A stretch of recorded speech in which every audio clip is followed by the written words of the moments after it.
Okay, so I want to give you some real advice if you are a beginner photographer. This is very candid and it is coming from my experience. I've been a photographer for 8 years now, and I have picked up on some knowledge that I really feel like would help you, and I just want to be real about it. So here we go. When you're first starting out, start with what you have. I'm telling you, you have got to be okay with using what you have. I know it is so easy to compare yourself and look at big body cameras, big pro cameras, and what your dream photographer is using, but you have got to start somewhere. We all do. For me, I started with a Canon T3i Rebel, and it gave me some great photos, and I'm really grateful for it to this day because it really helped me to just learn my camera. So work with what you have. Squeeze all the juice out of that lemon, or squeeze all of the goodness out of the camera that you're using so that you can become proficient. And then just plan and budget to upgrade your camera. And next, I would say to be consistent and shoot as much as you can. At this point, when you're starting out, don't worry so much about getting paid. Yes, you're definitely going to work to get that, but you want to get your work out there. You want to make as much as you can. You want to get that muscle going with your camera and learning your settings, because that is the most important thing. Know your camera settings and know your lighting as well, because those two work hand in hand, because your camera really is just adjusting light when it comes to your shutter speed, your aperture, and your ISO. And those things are really going to matter. So get a friend and get your cousin like I did when I first started out, or get someone that would love to shoot with you and just start posting on social media, because social media really is a tool. It is a diving board for connections, and it really can bring you some good exposure to the work that you're doing.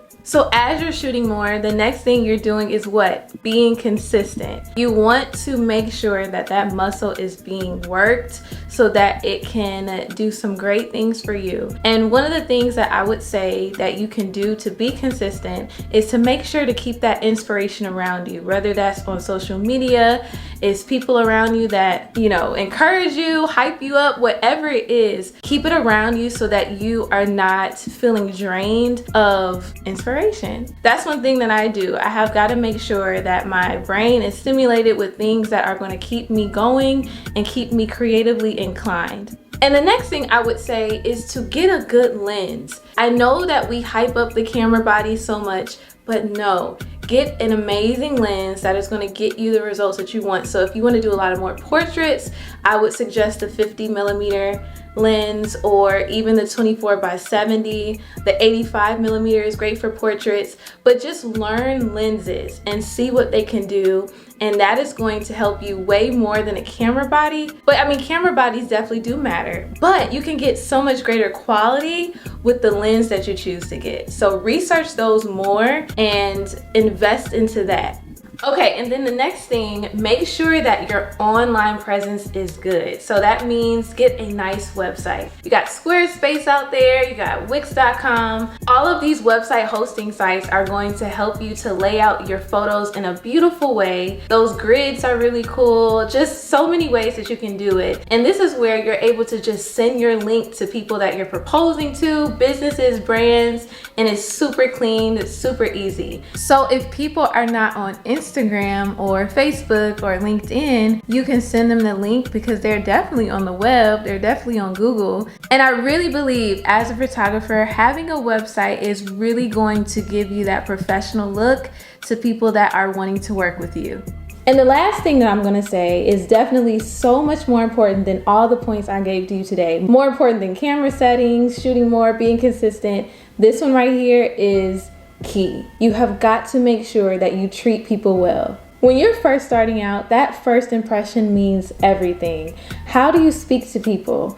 Don't just put your camera up in their face without saying hello. How are you? How was your weekend? How are you doing? How are you feeling about the shoot? Speak to them. And I'm telling you, that is going to pay you back in so many ways, because guess what? Word of mouth is going to happen, and that is the tried and true way of getting referrals, and you're going to be able to get retention with your clients, and we all want that. So make sure you make it a priority to learn customer service skills, because listen, when we go to restaurants, hotels, grocery stores, the way people treat us is really going to determine if we come back or if we tip them, right? And that's the same with photography. When you are in this business and when you're starting out, you're really in the people business. And there are so many genres when it comes to photography where it may not even involve people, like food photography or landscape.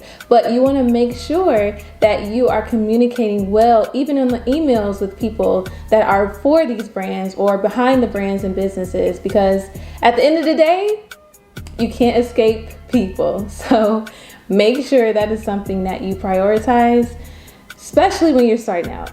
So overall, if you are a photographer, I hope this helped you, because I am only talking from experience, 8 years and counting, and this camera here has brought so many great things into my life, but I've had to do so much learning when it came to the business side of it, but also when it came to just getting out there and learning and starting. So go out there and shoot some more, and I hope that you continue to be consistent and just continue to create, because we need it.